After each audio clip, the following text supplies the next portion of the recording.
right, so now I'm gonna do the colored pencil and I'm gonna do the eye, right? So this is just practice and play. Once again, you can, as you can see with my sphere, it like went in a totally different direction than where I originally started it from. And that's okay. I don't know why, but when I start my eyes, I really like to make sure that I start with like the black. This colored pencil says black, but it looks really gray to me. The black of the iris, right?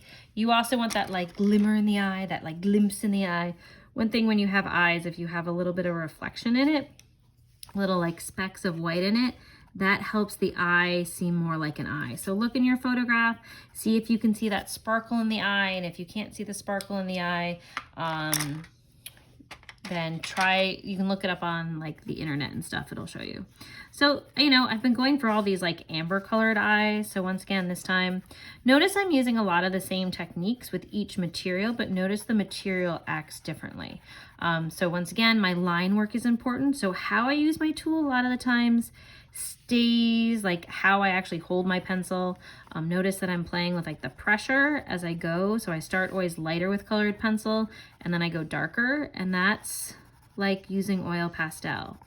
Really the difference between oil pastel and colored pencil is the fact that oil pastel is a lot messier and chunkier. When I work with colored pencil, it's a lot more specific, right? It's like I'm making, see how like my marks here? Like if I had an oil pastel right now, this eyeball would probably already be like done. But it's once again about that layering and pulling things on top of each other.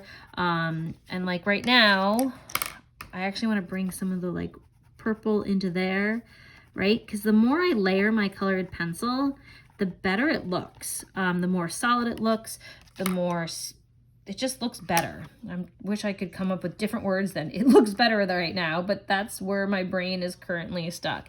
It just looks better. And you know, with anything else too, you can, if you want to make things lighter, bring in your white. And sometimes when you want your lights to be cooler, you use your whites. When you want your lights or your highlights to be warmer, you use yellow. And right now I really want a different blue, but I'm gonna keep going with the same blue. Or I wanna go with something darker. So how am I gonna layer something darker with blue? Once again, if I find an orange, that's gonna dull it, and that's gonna make my life better. But once again, oh, this one's called Spanish orange.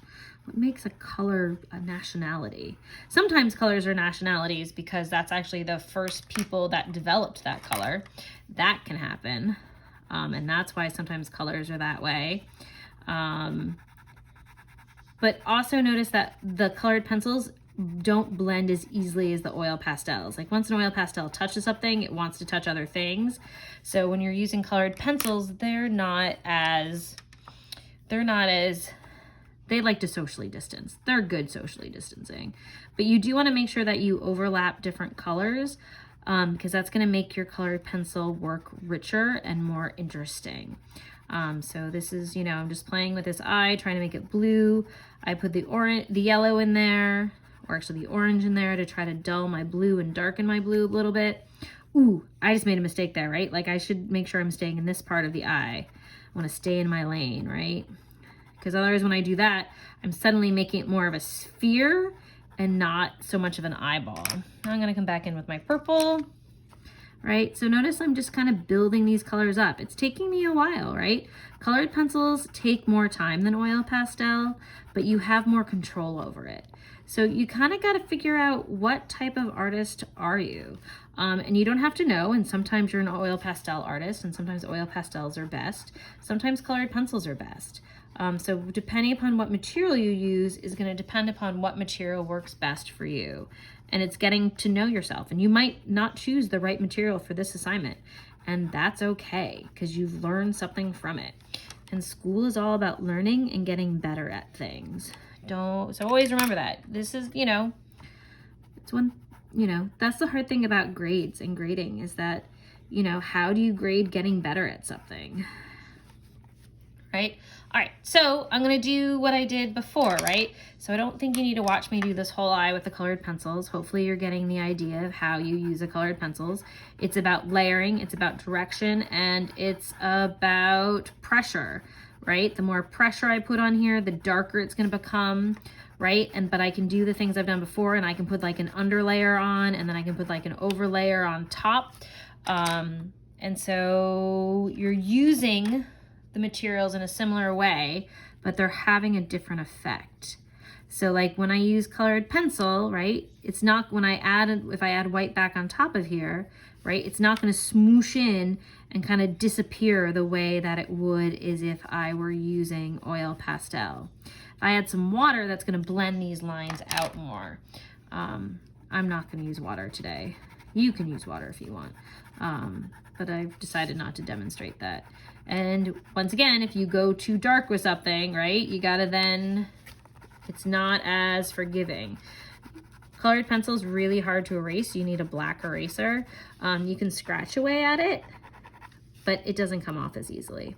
So it's like watercolor in that way, and that once you make a mistake, you're kind of live with it, right? So the white of my eyes are gonna be really gray, so hopefully my person's not looking like too sickly. Then I'm gonna decide, ooh, have I done purple skin yet? I don't know. This purple keeps calling to me today. So then I'm gonna come in here, I can do my purple. I can also start off with like a really light layer. Get that space in there, right? I'm gonna try to make that blue disappear. I also can remember that I have this space underneath the eye. A lot of times you see that little bit of the lower eyelid, like where that actual edge of the lower eyelid is. For those of you who put on mascara, it's a good way to learn about the shape of your eye because you're actually always tracing the shape of your eye when you use mascara. So then I want to make it darker. So I might come in here with some blue. I might also come in with my friend yellow to kind of dull it out a little bit too. So once again, this is not done, but you've been watching a lot of videos of me playing with colored pencil.